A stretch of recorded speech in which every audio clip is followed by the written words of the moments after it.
তিনি যেহেতু অভিনেতা,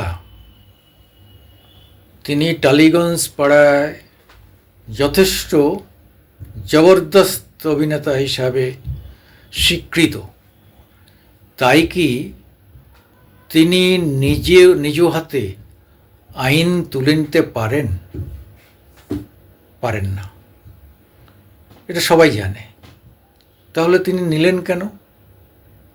তিনি যদি নিলেন, একজন দোকানদারকে মারলেন, সে সংখ্যালঘু হোক সংখ্যাগুরু হোক প্রশ্ন পড়ে, তার গায়ে হাত তুললেন, তখন পুলিশ কোনো ব্যবস্থা নিল না কেন?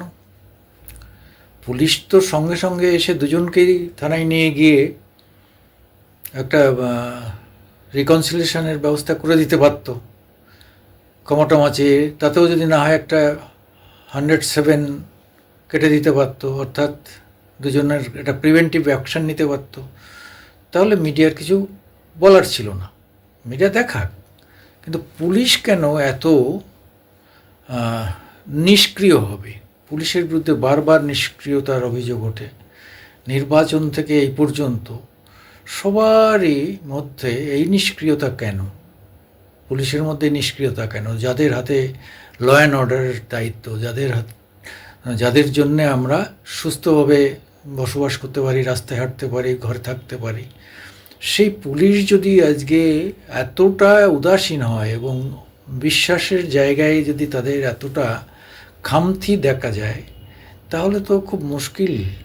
এটা নিয়ে আমরা সাধারণ নাগরিক হিসাবে সত্যি স্বাচ্ছন্দ্য বোধ করছি না। অবিলম্বে তার গ্রেপ্তার চাই, হ্যানত্যান, এইসব আওয়াজ আমি তুলতেও চাইছি না। আমার বক্তব্য হচ্ছে যে পুলিশ কেন ইনঅ্যাকশন? হিট অফ দ্য মোমেন্টে কিছু হয়ে যেতে পারে।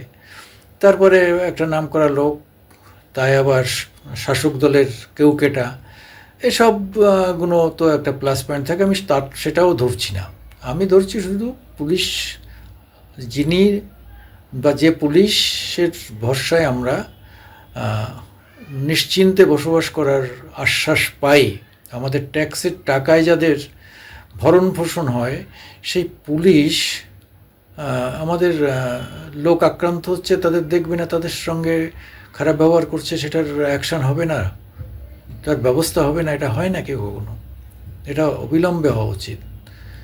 না হলে সেটা একটা খুব খারাপ মেসেজ যাবে। এবং আমার মনে হয় যে দলও এটাকে ভালো চোখে দেখবে না। তাই এ হচ্ছে সংখ্যালঘু এই ভদ্রলোক, তাকে মেরেছে, তার মুখটুক ফুলে গেছে। আমার মনে হয় দল এটাকে বরদাস্ত করবে না, এবং আমরাও সেটা চাই যে অ্যাকশান হোক, বিচার হোক, গরিব মানুষ বিচার পাক। আমি সুকুমার দেবনাথ, মহামাটি মানুষ ইউটিউব থেকে আপনাদের কাছেও আহ্বান জানাই, আমরা সবাই এটার অন্যায়ের প্রতিবাদ করি।